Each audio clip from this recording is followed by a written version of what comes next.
কারণ এই মুহূর্তে নকশালবাড়িতে ক্যালিফোর্নিয়াম কাণ্ডে চাঞ্চল্যকর মোড়। এই মুহূর্তে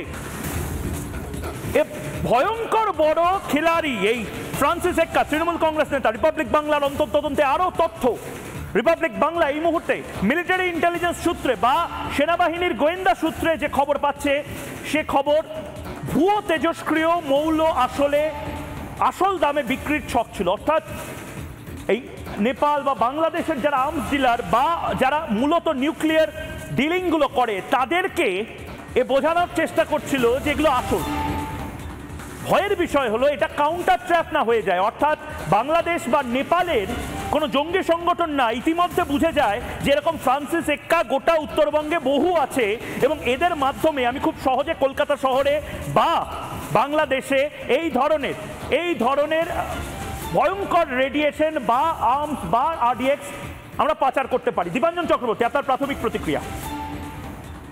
না, এটা তো অবভিয়াসলি এটা একটা ভয়ঙ্কর ষড়যন্ত্র। এটা এত সহজ হতেই পারে না। প্রথমত যারা ওকে এই পরিকল্পনাটা দিয়েছে, এই লোকটা কি দেখে যতটুকু মনে হচ্ছে যে ক্যালিফোর্নিয়ামের না মিশনের হতেই পারে একদম। প্রথমত সে কোথা থেকে পেলো, এই পরিকল্পনা কোথায় এলো এবং সে সম্ভাব্য ক্রেতা কোথায় পাওয়া যায় সে কি করে খুঁজে পেলো, এটা তো পরিষ্কার। তোমরা যে ভিডিওতে দেখিয়েছো, ওই আনসারুল্লাহ বাংলা টিমের হেড মানে আল কায়েদার বাংলাদেশ টিমের হেড জসিমউদ্দিন রহমানি বলেছিল যে চিকেন স্ট্রেট আমাদের একটা বড় টার্গেট এবং সেই ভিডিওতে উনি বাংলার মুখ্যমন্ত্রীকে আহ্বান জানিয়েছিলেন। সম্ভবত 170-80 দিন হয়ে গেল, এখনো তৃণমূল সরকার বা মুখ্যমন্ত্রীর তরফ থেকে কোন রকম রিজয়েন্ডার আসেনি যে একদম টেরোরিস্ট যা কিছু বলতে পারে আমরা এর সঙ্গে সহমত নই। ও তো বলেছিল যে চিকেন স্ট্রেট আমরা পেয়ে গেলে পুরো উত্তর পূর্ব ভারত আমরা বিচ্ছিন্ন করে দেবো মোদির কুশাসন থেকে, কোট আনকোট, এবং পশ্চিমবঙ্গকে আমরা বৃহত্তর নতুন স্বাধীন পূর্ব পাকিস্তানের অংশ করে নেব। চিকেন স্নেক তো টার্গেট। বাংলাদেশ শুনলাম চিকেন স্নেকের খুব কাছেই তাদের একটি পরিত্যক্ত পুরনো এয়ারফিল্ড সেটাকে ডেভেলপ করার চেষ্টা করছে এবং এটা আমাদের কাছে গোয়েন্দা সূত্রে খবর এসেছে। এর মানেটা কি? এটা তো বোঝা যাচ্ছে যে একটা সরাসরি যুদ্ধের দিকে যেতে চাইছে বাংলাদেশ বা তার পেছনে আইএসআই পাকিস্তান। প্রশ্ন হচ্ছে ভারতবর্ষের মাটিতে থেকে একটি রাজনৈতিক দলের কর্মীরা যদি এর সঙ্গে হয়ে থাকে তাহলে আর আনসারুল্লাহ বাংলা টিমের দরকার কি? ঠিক ঠিক এবং কাজ করবে একদম। এবং তার পাশাপাশি বিনায়ক বন্দ্যোপাধ্যায় এই মুহূর্তে রয়েছেন, বিনায়ক বাবুর কাছে যাব, কিন্তু একবার দেখানোর চেষ্টা করব আশঙ্কার মানে এতে হয়তো এই মুহূর্তে বাংলাদেশের অনেক উচ্চিংড়ে তারা তিরিং বিরিং করে লাপাচ্ছে। দীপাঞ্জন চক্রবর্তী, আপনি যখন বলছিলেন প্রচুর ভালোবাসা আসছিল এবং তারা বলছে যে এবার নাকি ভারতকে তারা আক্রমণ করবে, চিকেন স্নেক আক্রমণ করবে। এই সম্ভাবনাগুলোতে আমি জল ঢেলে একটি ম্যাপ এবং তার পাশাপাশি একটি গ্রাফিক্যাল প্রেজেন্টেশন দেখাচ্ছি, যেখানে আমি দেখাতে চাই বাংলাদেশের জম কারা হতে পারে। শুধুমাত্র উত্তরবঙ্গে আমরা গোটা ভারতবর্ষের আমাদের যে অ্যাসেটস এবং ইনস্টলেশন সেগুলোকে ব্যবহার করবো, বাংলাদেশের জম কারা হতে পারে একবার দেখি।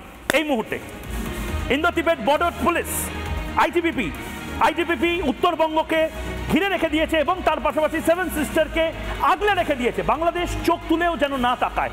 ইন্দো তিবেটিয়ান বর্ডার পুলিশের পাশাপাশি এই মুহূর্তে সশস্ত্র সীমা বল অর্থাৎ এসএসবির পাশাপাশি এই মুহূর্তে সীমান্তরক্ষী বাহিনী অর্থাৎ বিএসএফ প্রাথমিকভাবে যে বর্ডারিং জায়গাগুলো রয়েছে নর্থ বেঙ্গল বাংলাদেশের সীমান্ত পার্শ্ববর্তী এলাকাগুলো, সেখানে বিএসএফ মোতায়েন করা রয়েছে।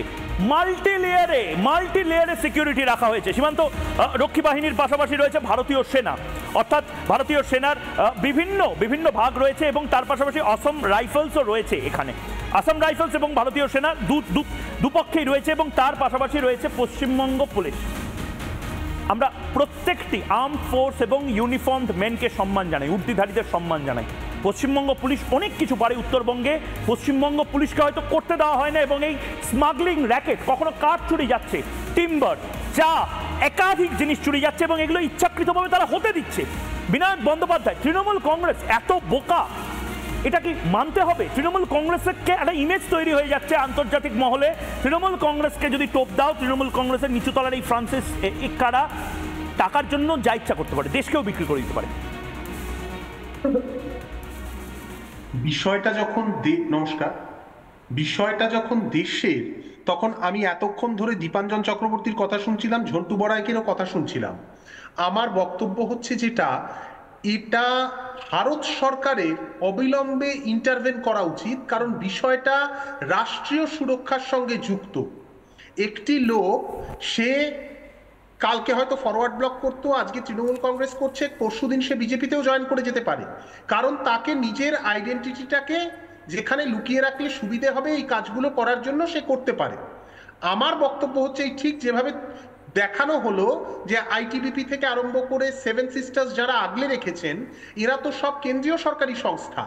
কেন্দ্রীয় সরকার আরো সতর্কতামূলক পদক্ষেপ নিচ্ছে না? আজকে কিন্তু বাংলাদেশ সেই আগের বাংলাদেশ, দিন যাবে এবে পান খেয়ে তা নয়।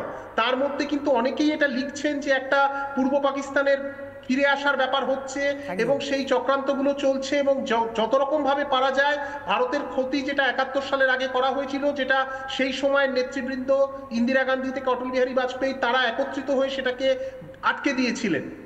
আজকে কিন্তু আমি সমস্তটা শুনছি এবং খুব দুশ্চিন্তার ব্যাপার, কিন্তু আমি বলবো ভারত সরকার কি পদক্ষেপ নিচ্ছে এবং তার খানিকটা জরুরি পদক্ষেপ নেওয়া উচিত।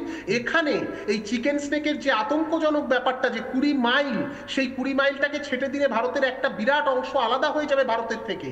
আমরা ভুলে যেতে পারি না 2020 সালে সেই দিল্লি রাইটসের সময়, এখনো সে বোধহয় জেলে আছে, আমি লোকটার নাম মনে করতে পারছি না, সে হুমকি দিয়েছিল দিল্লিতে দাঁড়িয়ে যে এই চিকেন স্নেকটাকে ভারতের থেকে আলাদা করে দেবে, শারজিল ইমাম, কেটে দেবে। শারজিল ইমাম, বিনায়ক বন্দ্যোপাধ্যায়, শারজিল ইমাম এই চিকেন স্নেককে শুধু আলাদা করে দেবে বলেনি, এর পাশাপাশি এই সেভেন সিস্টার্স, সেই সেভেন সিস্টার্সকে পুরো অবরুদ্ধ করে দেবে বলেছিল। আমি আপনাকে একটু থামাচ্ছি, তার কারণ আমি কেন আজ জবাব চায় বাংলা প্রাইম টাইম এই সেগমেন্টে আপনাদেরকে ইনভাইট করেছি, তার কারণ এটা খুব সিরিয়াস ম্যাটার। আজকে এভাবে ক্যালিফোর্নিয়াম হোক, রেডিও অ্যাক্টিভ এলিমেন্টের অস্ত্র এত সহজে যদি তৃণমূল নেতাদের হাত দিয়ে আন্তর্জাতিক মহলে পৌঁছে যায়, এরকম একটা ভোলাটাইল সিচুয়েশন, এটা ভয়ঙ্কর। এবং নকশালবাড়ি, এই সেভেন সিস্টার্স বা চিকেন নেক যাকে বলা হচ্ছে, এই নকশাল নাশকতার যে ইতিহাস, এটা কিন্তু বহু পুরনো। 60-এর দশকের যে নকশাল আন্দোলনের সূত্রপাত 70-এর দশকে, তার সূত্রপাত হয় এই গ্রাম এলাকা থেকে।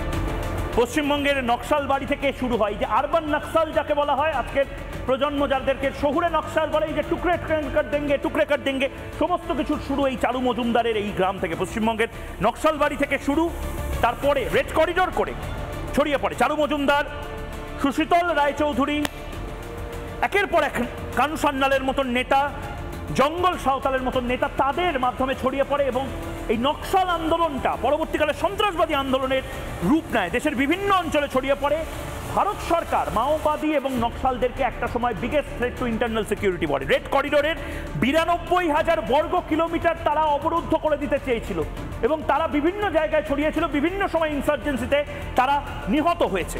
ক্রমে সন্ত্রাসবাদী আন্দোলনের রূপ নেয় এবং বিভিন্ন সময় মাওবাদীদেরকে নিকেশ করা হয় নকশালবাড়ি এলাকা থেকে। সন্ত্রাসবাদী সংগঠন ঘোষণা কেন্দ্রীয় সরকারের, এবং এই সমস্ত কিছু যেখানে হয়েছে ঝন্টু বড়াই, ঠিক সেই জায়গাটির নাম নকশালবাড়ি, যে নকশালবাড়িতে ফ্রান্সিস এক্কার মতন তৃণমূল নেতা ভুয়ো ক্যালিফোর্নিয়াম এবং ডিআরডিওর ভুয়ো ডকুমেন্টস নিয়ে টাকা কামানোর চেষ্টা করছে। আমি তোমায় কেন বলছি যে ওখানকার ডেমোগ্রাফিটা বোঝো। ওখানে আদিবাসী, রাজবংশী, নেপালি এই জনজাতিদের একটা বেল, যাদেরকে অনায়াসে, আমি তাদের ছোট করছি না, ট্র্যাপে ফেলা যায়। এই নকশাল আন্দোলনটা মূলত তাদের হাত ধরে গড়ে উঠেছিল। আজকে যদি বৃহত্তম রেড করিডর, তুমি খেয়াল করবে ওর থেকে ঢেলছোড়া দূরত্বে কিন্তু ডোকালাম, ভুটানের ডোকালাম একদম বৃহৎ সব কাছে।